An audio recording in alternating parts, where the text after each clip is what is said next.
नमस्कार दोस्तों, स्वागत है आपका आपके अपने चैनल मनी मैटर्स में। और आज की ये वीडियो बहुत खास है क्योंकि सेविंग अकाउंट की क्या होती है ट्रांजैक्शन लिमिट और क्या आपको इनकम टैक्स की तरफ से कोई नोटिस आ सकता है कि अगर उस लिमिट को आप क्रॉस करते हैं।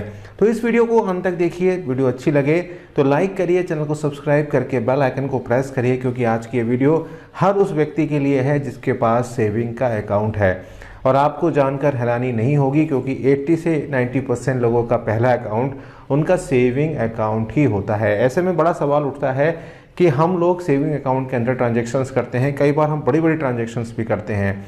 तो एक फाइनेंशियल ईयर में अगर आप एक बड़े ट्रांजैक्शंस कर रहे हैं तो उसकी क्या लिमिट है, क्या आपको नोटिस मिलेगा और नोटिस आपको इंस्टेंट मिलेगा, क्या पेनल्टी पड़ेगी उसके ऊपर, इसके लिए आपको इस वीडियो को अंत तक देखना है। देखिए, अगर आप कैश डिपॉजिट करते हैं 10 लाख का या उससे ज़्यादा, या कैश विड्रॉल करते हैं 10 लाख का या 10 लाख से ज़्यादा, उस केस में इनकम टैक्स की तरफ से आपको एक नोटिस आ सकता है। ये काम कुछ इस तरह से करता है कि जब आप 10 लाख रुपए का कैश डिपॉजिट करते हैं या 10 लाख रुपए का ट्रांजैक्शंस करते हैं यानी कि विड्रॉ करते हैं, ऐसे केसेस में आपका जो बैंक होता है वो कोई सा भी बैंक हो सकता है, वो प्राइवेट बैंक हो सकता है, वो आपका नेशनलाइज बैंक हो सकता है, वो आपका इनकम टैक्स को एक रिपोर्ट भेजता है। ऐसे केसेस में इनकम टैक्स आपकी रिटर्न जो आपने आईटीआर फाइल किया होता है उसको चेक करता है। वहाँ पर देखता है कि आपने आईटीआर में कितना मेंशन किया हुआ है। अगर उसको लगता है कि डिफरेंस है तो उस केस में वह आपसे एक नोटिस के द्वारा पूछ सकता है कि आपने ये 10 लाख रुपए का जो ट्रांजैक्शन इस साल किया है यानी कि कैश डिपॉजिट और या कैश विड्रॉल, इसका सोर्स क्या है। मान लीजिए आपकी जो इनकम है वो 5 लाख रुपए के आसपास है, यानी कि आपने आरटीआर जो भरी है वो 5 से 6 लाख की भरी है और अभी आपके अकाउंट में 2 से 2.5 लाख रुपए या 3 लाख रुपए पड़े हुए हैं।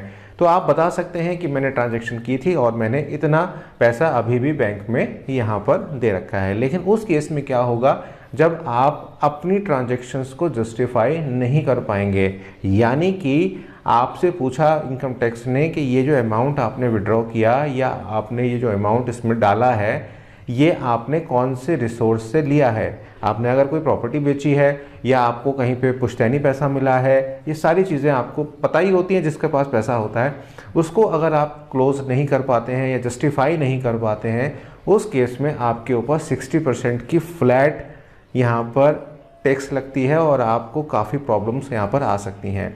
अब सवाल उठता है कि क्या हमें किस तरह से करना चाहिए। साथ साथ आप में से कई सारे लोग ये कमेंट करेंगे कि अगर हम मल्टीपल बैंक्स में खोल लेते हैं अपने सेविंग अकाउंट, क्योंकि आपका एक सेविंग अकाउंट हो सकता है, 2 भी हो सकते हैं, 3 भी हो सकते हैं और 4 भी हो सकते हैं, तो क्या हमें अलग अलग 10-10 लाख की ट्रांजैक्शंस हम वहाँ पर कर पाएंगे। ये सोच आपकी गलत है क्योंकि आपका इनकम टैक्स का जो पेज होता है या आपका जो फाइल होता है वो आपका एक इंडिविजुअल होता है और आधार कार्ड और पैन कार्ड के थ्रू एक इंडिविजुअल के कितने अकाउंट हैं उसको वह आसानी के साथ वहाँ पर ट्रैक कर सकता है। तो अगर आप ये सोच रहे हैं कि एक बैंक में हम 10 लाख की ट्रांजैक्शन कर लेंगे तो हमें दूसरे बैंक में भी 10 लाख की ट्रांजैक्शंस यहाँ पर मिल जाएंगी, तो ये सोच आपकी गलत है। साथ साथ एटीएम से विड्रॉ करें, चाहे आरटीजीएस करें, चाहे आप कुछ भी करें, चाहे चेक से करें, वो आपकी विड्रॉल के अंदर ही आएगा। अब इसमें एक चीज़ और भी आती है कि कई बार क्या होता है कि जैसे आपका कोई दोस्त है, उसने बोला कि मैं तेरे अकाउंट में इतना पैसा ट्रांसफ़र कर रहा हूँ और इसको तू रख ले। अब वो अमाउंट अगर 5 लाख का है, 7 लाख का है, 10 लाख का है या 11 लाख का है, उस केस में आपको दिक्कत हो सकती है क्योंकि कल को जब आपके पास नोटिस आएगा तो वो आपसे पूछेंगे ये पैसा आपके अकाउंट में क्यों ट्रांसफ़र किया गया। पूछा उससे भी जा सकता है, ऐसा नहीं है कि उससे नहीं पूछा जा सकता, लेकिन आपसे पहले पूछा जाएगा। और मान लीजिए कि वो उस समय जस्टिफाई नहीं कर पाता है तो उस केस में आपको टैक्स भरना पड़ सकता है, साथ साथ आपको पेनल्टी देनी पड़ सकती है। यहाँ सिंपल सा कैलकुलेशन होता है कि अगर आपके पास नोटिस आया है तो आपने अगर 10 लाख रुपए कैश डिपॉजिट किए थे इस साल में, तो बैंक तो वैसे आपसे मैनेजर साहब भी पूछ लेते हैं कई बार कि भाई इतना बड़ा अमाउंट है तो क्यों आप इसमें कर रहे हैं, तो आपसे कई बार पूछा जा सकता है। बैंक मैनेजर भी अपने लेवल पे पूछ सकते हैं। दूसरी चीज़ यहाँ पर यह आती है कि अगर आप एक मतलब कोई इंस्टीट्यूट चलाते हैं या कोई आप दुकान चलाते हैं, बिजनेस चलाते हैं और आपकी ट्रांजैक्शन बड़ी होती हैं लेकिन अभी भी आपने करंट अकाउंट नहीं खुलवाया है, तो उस केस में आपको और प्रॉब्लम्स हो सकती हैं। आपको जीएसटी वहाँ पर फाइल करनी चाहिए, क्योंकि वहाँ पर आपको जीएसटी की तरफ से भी प्रॉब्लम्स हो सकती हैं और इनकम टैक्स की तरफ से भी आपको प्रॉब्लम्स हो सकती हैं। तो अगर आप एक साइबर कैफ़े चलाते हैं या एजुकेशन इंस्टीट्यूट चलाते हैं या कुछ भी चलाते हैं, तो अगर आपकी ट्रांजेक्शन बहुत फ्रीक्वेंट होती हैं, रोज़ की ट्रांजेक्शन्स होती हैं या महीने में कई बार आप ट्रांजेक्शन बड़ी ट्रांजेक्शन्स करते हैं, यहाँ मैं माइनर ट्रांजेक्शन्स की बात नहीं कर रहा हूँ, बड़ी ट्रांजेक्शन्स की बात कर रहा हूँ, तो उस केस में भी आपको चाहिए कि आप वहाँ पर करंट अकाउंट खुलवाएं। वो आपके लिए ज़्यादा बेटर रहेगा और अपने सेविंग अकाउंट को थोड़ा सा आराम दें, उसके अंदर सिर्फ सेविंग रखें। सेविंग का मतलब क्या होता है, हालांकि बहुत ज़्यादा इंटरेस्ट तो मिलता नहीं है, लेकिन फिर भी जितना मिलता है उससे हम काम लोग चला लेते हैं।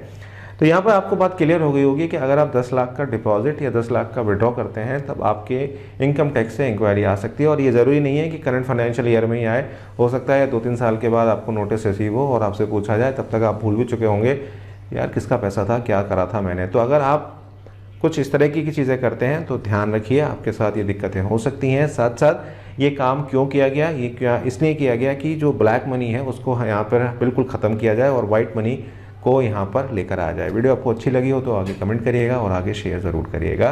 मिलता हूँ आपसे एक नई वीडियो में, तब तक अपना ध्यान रखिए।